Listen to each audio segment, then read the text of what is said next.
कहानी की शुरुआत होती है साल 1965 में। अमेरिका के अंदर चल रही सिविल वॉर अब अपने आखिरी समय पर थी। तभी हम एक कैप्टन को देखते हैं जिसके हाथ में एक सोने का सिक्का है। वो इस तरह के सिक्कों से भरे हुए कई बक्से एक जहाज के अंदर लोड करवा रहा था। इन बक्सों के ऊपर CSA लिखा था। तभी अचानक ही उनके ऊपर हमला हो गया, लेकिन कैप्टन ने जल्दी से जहाज को पानी में उतारा और सारे इंजन बंद कर दिए ताकि अंधेरे में उसके जहाज का किसी को पता न चले। और हुआ भी कुछ ऐसा ही, वो दुश्मनों से बचकर निकल गए। अब कहानी आज के समय में पहुंची जब WHO की एक वैन में डॉक्टर सोफिया बैठी थी। ये वैन अभी अफ्रीका के लास वेगस शहर में है। इस शहर में एक बीमारी तेजी से फैलने लगी है। एक नए मरीज की जांच करने पर पता चला कि उसे भी वही बीमारी है जिसके बारे में अभी वो कुछ भी समझ नहीं पाए हैं। मरीज की मां ने बताया कि कुछ दिन पहले ये अपने पिता के साथ माली देश गया था और वहाँ से लौटने पर इसकी ये हालत हुई है। सोफिया ने मरीज को गाड़ी में बैठाया और अपने सीनियर से बात की कि अब इसे भी मिला लो तो टोटल 6 लोग हो चुके हैं। हमें जल्दी से WHO को ये फाइल देनी चाहिए। लेकिन सीनियर का मानना था कि इतने कम केसेस में कोई उनकी मदद नहीं करेगा। सोफिया अब माली देश जाकर ये पता लगाना चाहती थी कि वहाँ ऐसा क्या है कि लोग बीमार पड़ रहे हैं। माली देश में इस वक्त अंदरूनी जंग चल रही थी और सीनियर ने कहा कि कोई भी तुम्हें ऐसे खतरनाक हालातों में उस देश में जाने की परमिशन नहीं देगा। इसी दौरान एक नकाबपोश आदमी उनके ऊपर नजर रखे हुए था। शायद उसे इन डॉक्टरों का यहाँ आना पसंद नहीं है। तभी सोफिया को ध्यान आया कि मरीज के पिता का भी सैंपल ले लेना चाहिए। इसके बाद सोफिया लाइट हाउस की तरफ निकल गई जहाँ वो काम कर रहा था। वहाँ पहुँचकर सोफिया ने देखा कि उसकी भी बिल्कुल वैसी ही हालत है जैसी उसके बेटे की थी, बल्कि वो तो जान गंवा चुका है इस बीमारी से। सोफिया ने चुपचाप उसका सैंपल लिया और बाहर आ गई। इसी बीच पास के समुद्र में एक आदमी बोटिंग कर रहा था और नकाबपोश आदमी जो दूर से डॉक्टर्स को देख रहा था, उसने अचानक सोफिया पर हमला कर दिया। लेकिन इस बोटिंग कर रहे आदमी ने तभी वहाँ आकर सोफिया को बचा लिया। लेकिन इसी हाथापाई में वो नकाबपोश आदमी सोफिया का बैग लेकर वहाँ से भाग गया। जब सोफिया की आंख खुली तो वो नोमा नाम के एक जहाज पर थी जो समुद्र में खजाना ढूंढने वालों का एक जहाज है। बाहर वही आदमी था जिसने सोफिया की जान बचाई थी। यह आदमी समुद्र में ढूंढी हुई एक कीमती मूर्ति लेकर बाहर निकला। ये लोग दरअसल ढूंढना तो उसी CSA वाले जहाज को चाहते हैं, लेकिन आज तक उसका कोई सुराग ही नहीं लग पाया। तभी अल्मोरा जो कि इस जहाज का मालिक है वहाँ आया। जिस आदमी ने सोफिया को बचाया उसका नाम डग है। अल्मोरा ने डग से कहा कि जो खजाना हमने ढूंढा है उसे रात को होने वाली म्यूजियम पार्टी में डिस्प्ले पर लगाना है, इसलिए जल्दी से साफ करवाओ उसे। जिसके बाद डग एक नाइजीरियन डीलर से बात करने गया। पार्टी में उस बेशकीमती मूर्ति को सबके सामने दिखाया गया। ये असल में एक अफ्रीकन राजा की कब्र है जिसकी कीमत हजारों करोड़ रुपए होगी। डग जल्दी से उस डीलर के पास पहुंचा और वहाँ उसने डग को एक सिक्का दिखाया जिस पर CSA लिखा हुआ था। डग ने तुरंत ये सिक्का लिया और कहा कि ये तो बरसों से मेरा सपना है। आज तक किसी को नहीं पता चला कि वो जहाज कहाँ गायब हो गया। पार्टी में मैस्कॉट कंपनी का मालिक भी है जिसने खजाने की खोज पर पैसा लगाया था। इस आदमी की माली देश में काफी अच्छी जान पहचान है, इसलिए सोफिया ने उससे मदद मांगी वहाँ पहुँचने के लिए। कंपनी के मालिक ने कहा कि वहाँ जाने में बहुत खतरा है, लेकिन अगर वो फिर भी जाना चाहती है तो वो रास्ता निकालने की कोशिश करेगा। कुछ देर में डग भी वहाँ आ गया और उसने CSA का वो सिक्का जेम्स को दिखाया। उसने ये भी बताया कि ये सिक्का माली में रहने वाले एक आदमी को मिला है और डग का मानना है कि उस जहाज का मलबा भी माली में ही कहीं मौजूद होगा। जेम्स ये सुनकर काफी खुश हो गया और उसने डग और अल्मोरा को 3 दिन के लिए माली जाने की इजाजत दे दी। वहाँ जाकर वो इस जहाज को ढूंढने की पूरी कोशिश करेंगे और अगर जरा सा भी कुछ सुराग मिला तो फिर पूरा ऑपरेशन स्टार्ट हो जाएगा जहाज को ढूंढने का।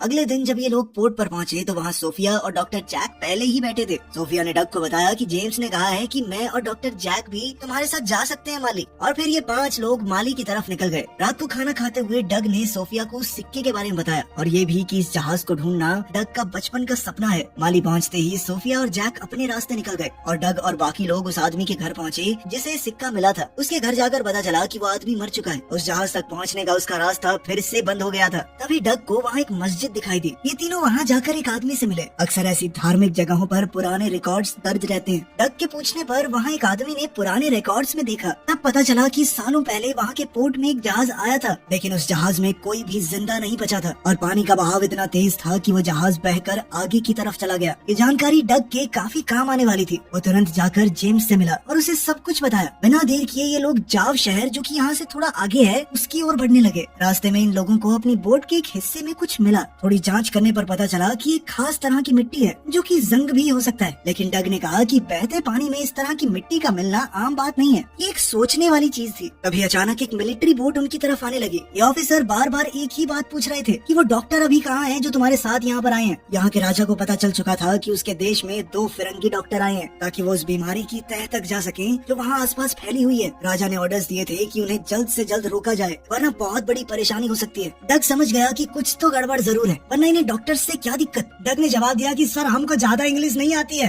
तो बोट साइड में लगा के बात करते हैं। डग ने उनकी ओर एक रस्सी फेंकी जो उन्होंने अपनी बोट पर बांध ली। जिसके बाद डग ने अपने दोस्तों को इशारा किया कि फुल स्पीड में दौड़ाओ, और एक ही झटके में ऑफिसर्स की बोट पलट गई। डग ने जल्दी से वो रस्सी भी काट दी और फिर वो लोग वहाँ से भाग गए। लेकिन मुश्किल अभी खत्म नहीं हुई थी। कुछ ही दूरी पर दो और बोट्स उनका इंतजार कर रही थी और वो उन्हें देखते ही गोलियां चलाने लगे। डग समझ गया कि अब तो हमें बोट से कूदना होगा, वरना जान बचने वाली है नहीं। कूदने से पहले उन्होंने फ्यूल टैंक में चीरा लगा दिया ताकि जबरदस्त धमाका हो। जब दूसरी बोट उनके करीब आई तो तीनों पानी में कूद गए। ऑफिसर्स ने बोट पर गोलियां चलाई और लीकेज की वजह से एक जबरदस्त धमाका हुआ जिसमें सारे के सारे पुलिस वाले मारे गए। जल्द ही ये तीनों नदी से निकलकर किनारे पर बने एक घर में पहुंचे। रूडी ने डग से पूछा कि अब तो हमारे पास बोट भी नहीं है, तो जहाज को ढूंढने का काम बंद कर देंगे क्या? डग ने कहा कि उसे बाद में ढूंढेंगे, पहले तो हमें उन डॉक्टरों की जान बचानी होगी। अगर इनके हत्थे चढ़ गए तो मार देंगे दोनों को। डग ने रूडी से कहा कि तुम जल्दी से बॉर्डर पार करके अल्मोड़ा के पास जाओ, और वो खुद जेम्स के साथ दोनों डॉक्टरों को ढूंढने निकल गया। वहाँ दोनों डॉक्टर्स एक गाँव में पहुँचे जहाँ एक भी आदमी नहीं दिख रहा था। उन्होंने बहुत ढूंढा लेकिन हर तरफ सन्नाटा था।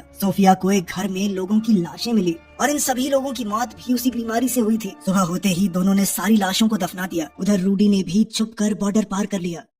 सोफिया को गांव में एक कुआं मिला और उसने सोचा कि शायद इसके अंदर कुछ मिले, तो उसने अंदर जाने की तैयारी शुरू की। नीचे पहुंचकर जब वो पानी का सैंपल लेने लगी तभी जैक ने बताया कि ऊपर कुछ मिलिट्री वाले आए हैं, और फिर गोलियां चलने की आवाज आई और जैक को छोड़कर उन्होंने बाकी सबको मार दिया। कुएं के अंदर सोफिया डरी हुई छुपी रही। तभी वहाँ एक हेलीकॉप्टर लैंड हुआ जिसमें माली देश का राजा काजिम वहाँ आया। काजिम ने जैक से पूछा कि लेडी डॉक्टर कहाँ पर है। चॉपर की आवाज सुनकर डग और जेम्स को भी पता चल गया कि डॉक्टर आसपास ही होंगे, लेकिन काजिम बहुत गुस्से में था। उसने जैक को गोली मार दी और अपने आदमियों को ऑर्डर दिया कि सोफिया को जल्द से जल्द ढूंढा जाए। डग और जेम्स पास ही में छुपकर ये सब कुछ देख रहे थे। काजिम के आदमी आसपास सबको मारने लगे। एक बार तो डग की जान भी खतरे में आ गई, लेकिन पीछे से सोफिया ने आकर काजिम के आदमी को मार दिया। अपने सीनियर डॉक्टर जैक की मौत से सोफिया को बहुत गहरा सदमा पहुंचा, लेकिन डग ने कहा कि जल्द से जल्द यहाँ से निकलना होगा क्योंकि ये जगह बिल्कुल भी सुरक्षित नहीं है। अब वो तीनों काजिम के मिलिट्री एरिया से निकलकर एक दूसरी जगह पहुँच गए, लेकिन ये लोग जहाँ पहुँचे हैं ये और भी ज्यादा खतरनाक है। तभी वहाँ कुछ घोड़सवार आए और इन तीनों को बंदी बना लिया और अपने राजा गॉडिगो के पास ले गए। गॉडिगो ने उनसे पूछा कि यहाँ तुम क्या करने आए हो? सोफिया ने बताया कि मैं एक डॉक्टर हूँ और एक बीमारी फैली हुई है आपके इलाके में, उसकी खोज कर रही हूँ। बीमारी का नाम सुनकर उसे एक कमरे में ले जाया गया जहाँ न जाने कितने लोग उसी बीमारी से मर चुके हैं। सोफिया ने जांच करके कंफर्म किया कि हाँ, इन सब की मौत भी उसी बीमारी से हुई है। उसी का पता लगाने आई हूँ मैं यहाँ पे। थोड़ा सोचने के बाद गॉडिगो ने उन सबको अपने शहर में रहने की इजाजत दे दी। इसके बाद सोफिया ने वहाँ के पानी की जाँच की तो पता चला कि उस जगह का पानी जहरीला हो चुका है और ये नेचुरल तरीके से नहीं हो सकता। इस पानी में जरूर जानबूझकर कुछ मिलाया गया है। यही बात उन्होंने राजा को बताई और कहा कि पानी में ये जहर कहाँ से आ रहा है, इस बात का पता लगाना ही होगा। राजा ने भी हामी भरते हुए कहा कि जल्द से जल्द पता लगाओ, तुम्हारी जितनी मदद मुझसे हो पाएगी मैं करूंगा। इसके बाद जेम्स वहाँ के बच्चों के साथ फुटबॉल खेल रहा था। जब बॉल थोड़ा आगे चली गई तो वो उसका पीछा करते हुए एक अनोखी जगह पर पहुंचा। इस जगह पर तो अलग सी पेंटिंग्स बनी हुई थी और ताज्जुब की बात यह है कि इन पेंटिंग्स में उस जहाज का जिक्र है जिसे वो ढूंढते हुए यहाँ पर आए हैं। पता चला कि वो यहीं पर किसी सूखे रेगिस्तान में दबा हुआ है। सोफिया और डग भी वहाँ इसे देखने पहुँचे। डग ने बताया कि आज से 200 साल पहले इस जगह पर एक नदी थी, लेकिन आज वो नदी सूख चुकी है। अब वो तीनों ही नदी को ढूंढने की तैयारी में लग गए। अभी वो लोग इस नदी को ढूंढने का प्लान बना ही रहे थे कि तभी उन्हें इस पेंटिंग में एक किला दिखाई दिया। मतलब इस नदी के आसपास कोई किला भी था और डग का मानना है कि हो सकता है जो पानी इस गांव में आ रहा है, जहरीला पानी, वो उसी नदी का हो। नदी पूरी तरह से सूखी ना हो, उसका पानी नीचे ही नीचे चल रहा हो। अब इन तीनों ने नदी की तरफ बढ़ने का सफर शुरू किया, उस रास्ते पर जहाँ 200 साल पहले नदी हुआ करती थी।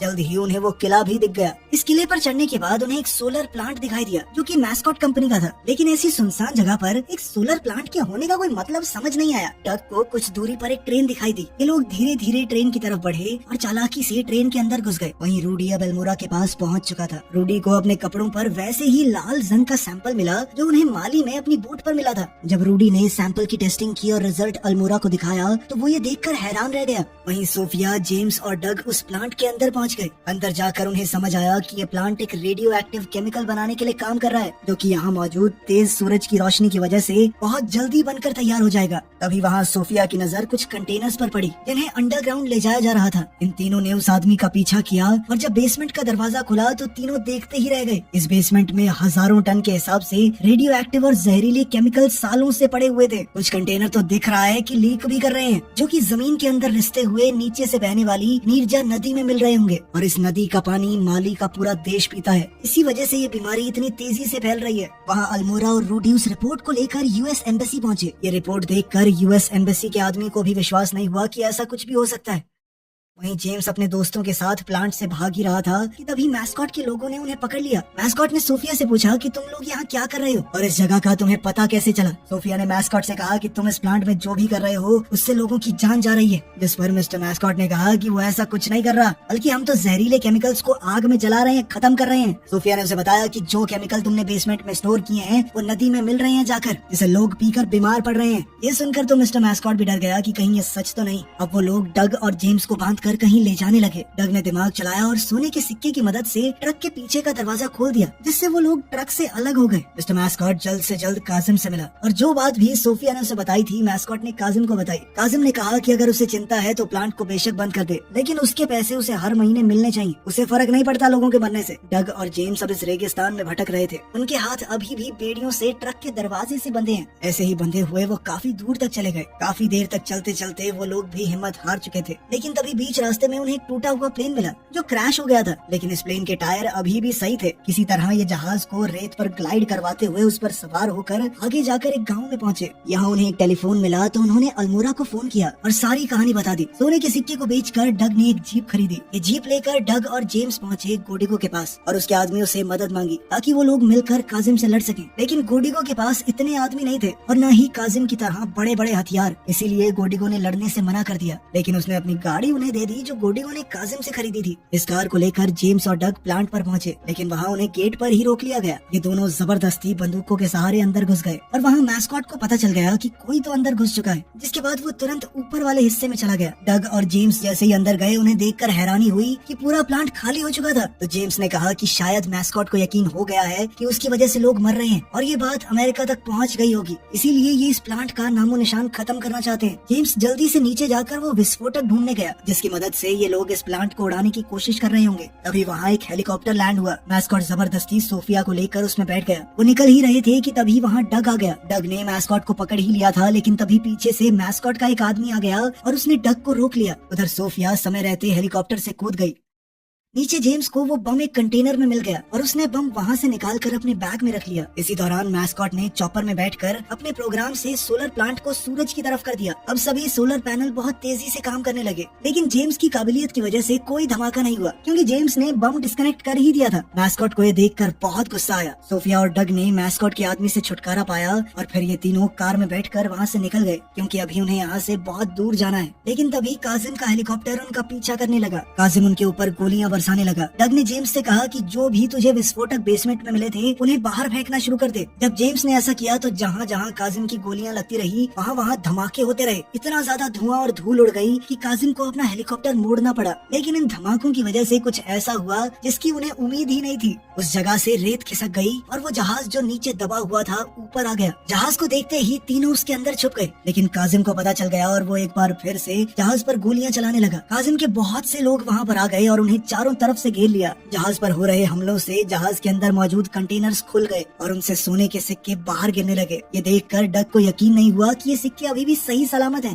तभी इन लोगों को जहाज के अंदर एक पुरानी तोप मिली जो अभी भी काफी अच्छी हालत में थी। अब वो लोग इस तोप को चलाने की तैयारी में लग गए। जैसे ही काजिम का हेलीकॉप्टर उनके निशाने पर आया उन्होंने तोप चला दी। हेलीकॉप्टर में जबरदस्त धमाका हुआ जिसमें काजिम मारा गया, जिसके बाद काजिम की पूरी फौज ने सरेंडर भी कर दिया। ये तीनों बाहर आकर पूरी तरह चौंक गए कि इतनी बड़ी फौज ने हमारे आगे सरेंडर क्यों किया।